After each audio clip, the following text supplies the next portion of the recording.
So dudes, welcome to the Gregor Gaming Experience. Gonna try to get this one done relatively quick for you guys and then do a stream. The stream's gonna be late because of things. Don't worry about it. So we're gonna take a look at a top floor defense on Kafe and the differences in terms of how you're probably gonna set it up with or without a Jager. Want to give a quick shout out to the video sponsor, FanFit Gaming. If you like these operator pins, you can get them at the link in the description and it helps support the channel. Some cool Siege swag for you. If you're interested, check out the link in the description, and thanks to FanFit Gaming for sponsoring this video. So the main thing that most people are going to notice, at least if you have a keen eye, for ranked play, I'm trying to find a shot of the actual pixel spot. Okay, there it is. So the big thing without a Jager on the board is that you're not going to be able to have ADSs for the pixel spot. What is pixel? This is pixel. Okay, that's pixel. Why is it called pixel? Because this is a really old call out from even the Kafe without the rework. It's not as strong as it used to be, but it's still pretty powerful. So basically, somebody can get an ang looking at this particular pixel angle, right? Looking towards cigar. Somebody holds it. Attackers try to push in. Defender sees the pixel, right? Sees the pixel move past this point, past this threshold. The defender takes a gunfight. It looks like a dick. I drew a dick again. The defender swings, takes the fight, bam. Gets a kill off of that. Potentially. So this is a very powerful spot to hold top floor with. Why is this spot so freaking important? Not just to get the kill, but because it keeps piano control. It makes it very difficult for the attackers to get piano control. The guy in this window can't contest this because there's a wall. Guy in this window can't really get the angle that he wants uncontested, right? He's going to have to take gunfights with the pixel guy to a certain extent.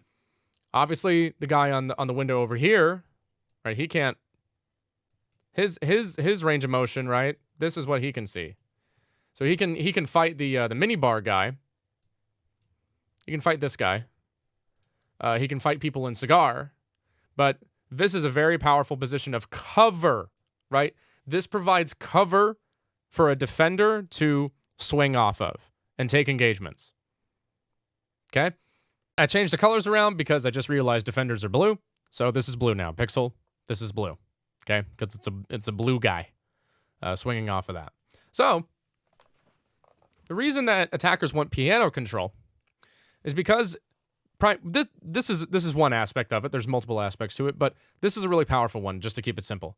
So if this freezer wall is open, right? This is freezer wall. This is freezer. And this is back freezer, right? Your stack might have different callouts for these, and competitive teams will have different callouts for these individual spots, like this room and this one. But just for simplicity's sake, getting piano control when this wall is open, okay? When this wall is open, usually you're going to have a smoke in this room, right? Here's the smoke. You're going to have a smoke in freezer. Smoke's really powerful in this spot because if he still has smoke grenades up, he can lob them from a safe distance, usually like right here. He'll throw them and then contest the plant spot without having to take a gunfight, without exposing himself. And you can't get him out of here with a frag grenade, which is a convenient way to get people out of power positions because there's usually going to be an ADS there. That's why frag grenades are so powerful. It's because they allow attackers to get map control very conveniently without having to take gunfights, without exposing themselves. It's a safe way to move people off of a position. When this wall is open, like I said earlier, all this smoke stuff that we were talking about, that's off of the board. Okay, this isn't happening anymore. Right? The smoke player has to make a decision, if he's cracked, to either take the gunfights, which he can't really do because he's probably fighting multiple people, or to just run away, usually through the rotate here. So that's usually what he's going to do. He's going to run off because this isn't safe anymore. This is too dangerous. This is also a reason why Jager isn't really banned a lot, because it makes it difficult when you're on defense too. Even at the switch, when you go on defense, you're going to have whole components of your strategy completely written off, and then you're going to have to just do the whole... You basically have to rewrite how you approach a site setup. That's how important Jager is. That's why you could give him a UMP 45, and you can make him a 3 armor, and he'll still get picked. He will still have a huge pick rate, because without a Jaeger, it completely readjusts the way that you position yourself to defend a site, because you can't hold spots anymore. You get frag grenaded off.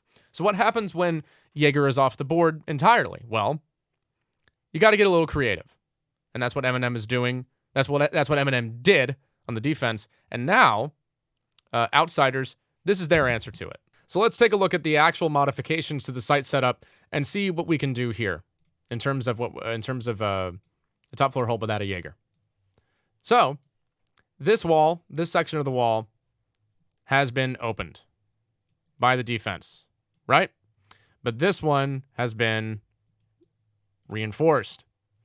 Now, we were talking about what happens when this wall is open, and you might be thinking, okay, well, we just had this whole section talking about what happens if the freezer wall is open, and then the freezer guy can't play here anymore. What gives? Why are you going to open this up? Well, this has a lot to do with it. That's a Malusi wub. Let's make it a triangle so you can tell what it is. Okay, we got a Malusi wub. So if the attackers either get this wall open and then, or they repel in or whatever, they go from mini bar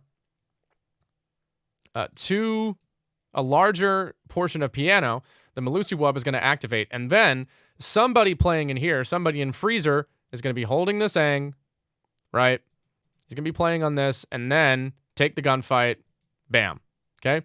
Same thing with anybody who pushes in through cigar. They get hit by the Malusi wub, and then they're easy pickings. So this is one way to kind of work around this if freezer isn't going to be the safest spot anymore. Another way to do it is to put footholds here into this section of the wall, right? Let's call it F for feet. So a pixel guy, if he's still able to stay here,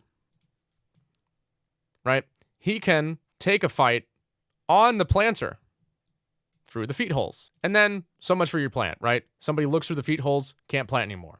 We're still going to try to play pixel though, because it's too important, unless it gets grenaded.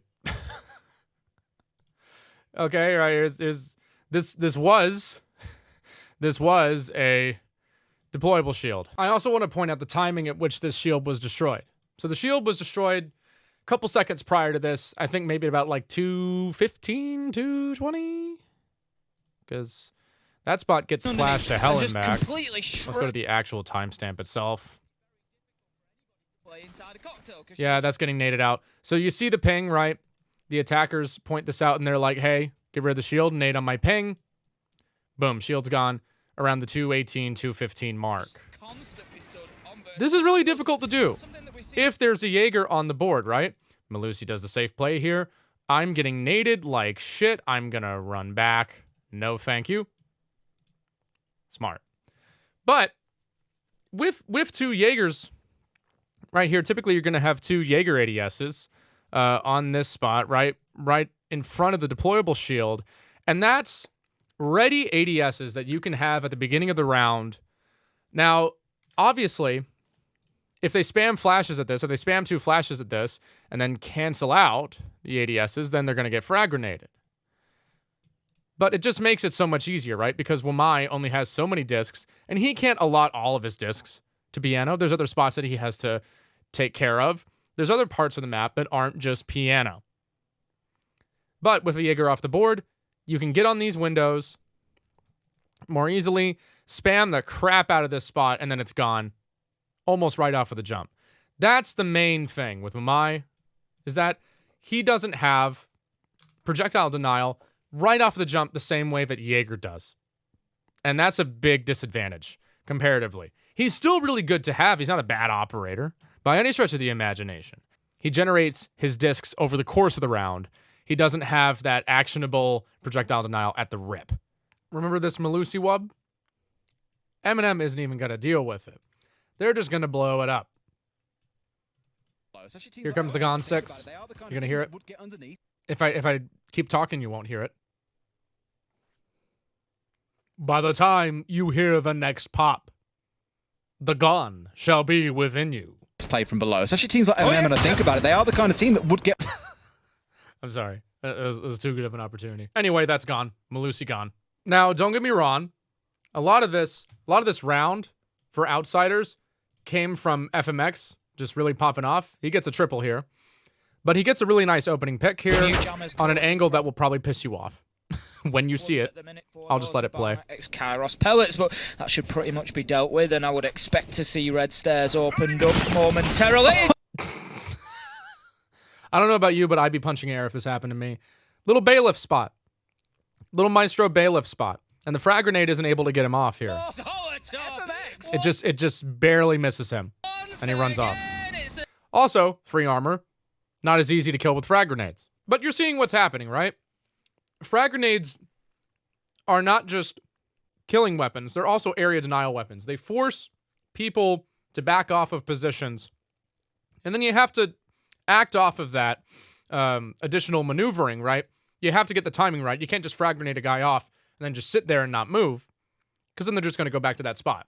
About 15 seconds earlier, it was a 4-4 situation, 50 seconds left on the clock.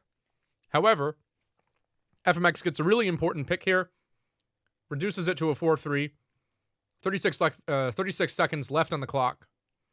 Outsiders is in a great position here with the clock winding down and more manpower to establish more crosses. They do a really good job navigating around the fact that they don't have a Jager. Now, and this is looking good for outsiders, and give themselves an opportunity. The nade comes in, it's not going to get the job done, and FMX can just hold down the trigger of the outer. Now, ultimately, by the end of the game, M&M have managed to adjust to the circumstances they're seeing. They bring a Flores to deal with the Maestro cameras for one. That's a big one. And then they're able to counteract the fact that they don't have a Jager, and they just push the envelope really hard. Push people out of their positions, take gunfights quickly, and then that's it for outsiders. But I still thought that earlier round was really interesting because I hope it gives you an idea of what exactly takes place whenever you don't have a Jager on the board and what you have to do in terms of readjusting your defensive setup. That's how important the guy is in the meta. The game does more or less, not entirely, but more or less, revolve around him. Is that a good or a bad thing? I don't really know. But if you thought this breakdown was helpful, if this video raised your Siege IQ, be sure to give it a like and subscribe. I love doing these, and I love the fact that you guys like them, and I'm down to do more in the future. Thanks so much for watching. Check out my Twitch channel at the link in the description. I'll see you guys in the next one. Let me know which games you would like me to cover in the future. Deuces.